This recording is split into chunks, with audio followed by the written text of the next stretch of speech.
Sports are officially back, baby. Thank you, Mr. Dana White. He told us, he made the statement, I will be putting on fights during the coronavirus. And he is delivering this weekend with an absolute banger of a card. You can see him rolling out behind me. It is stacked to the gills with former champions, current champions. We've got 2 title fights to talk about. I mean, what an absolute blessing it is for the UFC to come back and bring us a phenomenal card. Without any further ado, let's get into this shit. So I'm going to fly through a couple of the prelims I'm not as well versed on, and I'm going to start with a fight of 2 pros. Uriah Hall versus Gaethje Sosa. Sosa's coming in at the minus 135 favorite. He's definitely the guy with a little bit more name power in this fight as well.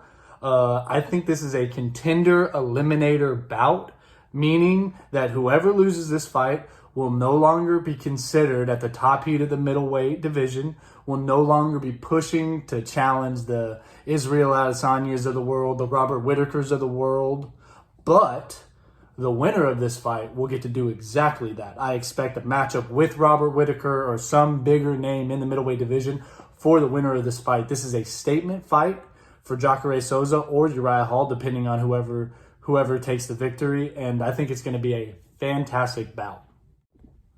The first women's MMA bout is in the strawweight division with former champ Carlos Esparza and aspiring champ Michelle Waterson, the karate hottie.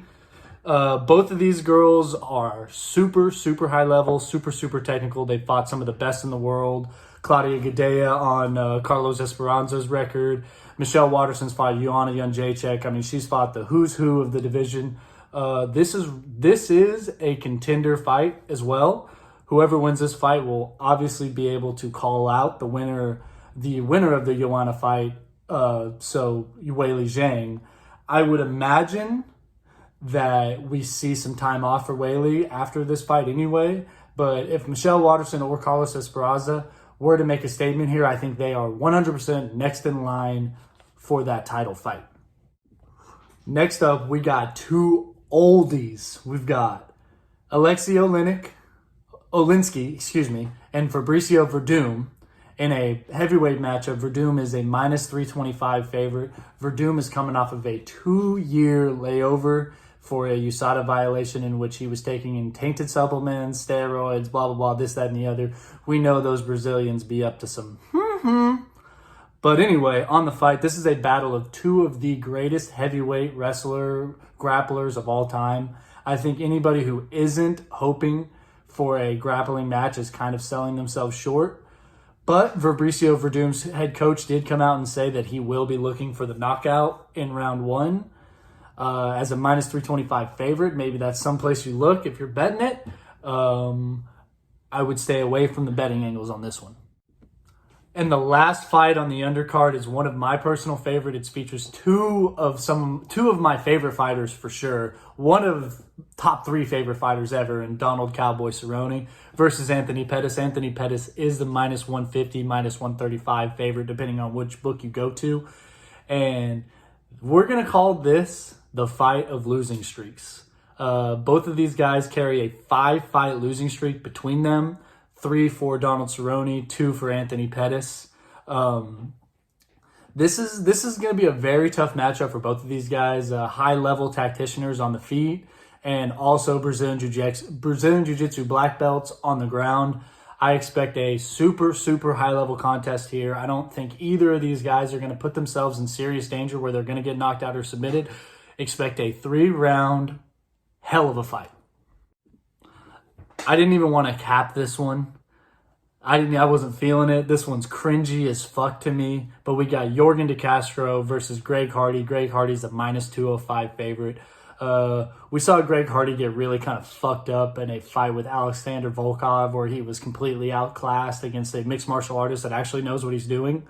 So, of course, Dana White throws Greg Hardy an absolute cupcake matchup against an undefeated guy, but a very untested guy, a guy that is much more of a street brawler, as well as Greg Hardy. I would imagine Greg Hardy smashes this dude within the first round. And that's pretty much all I got. This one's mad cringy for me, and I don't even know if I'm going to watch it. I might go ahead and get a drink while it's going on.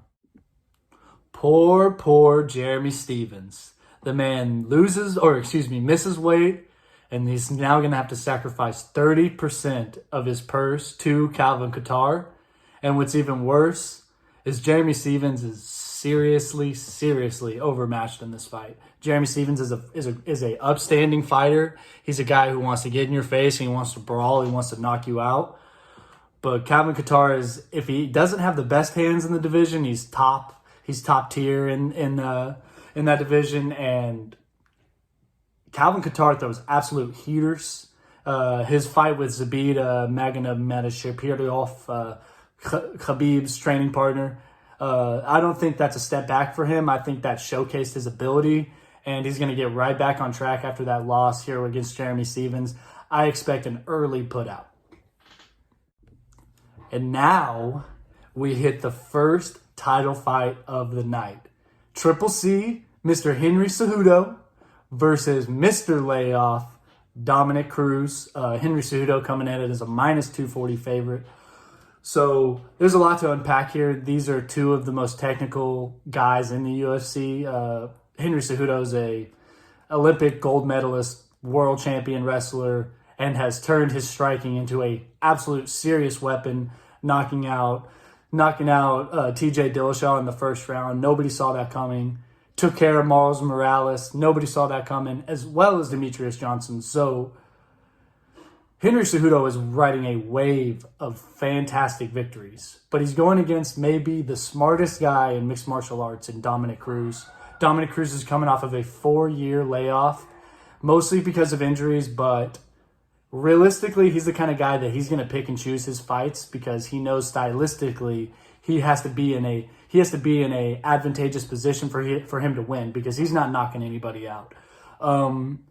Anybody who just loves the gritness of mixed martial arts is going to be in on this fight. This is going to be a 5-round absolute banger. Super excited. I will be rolling with Dominic Cruz myself, but I think it would be crazy to throw money against Triple C, a guy who has beat the best of the best.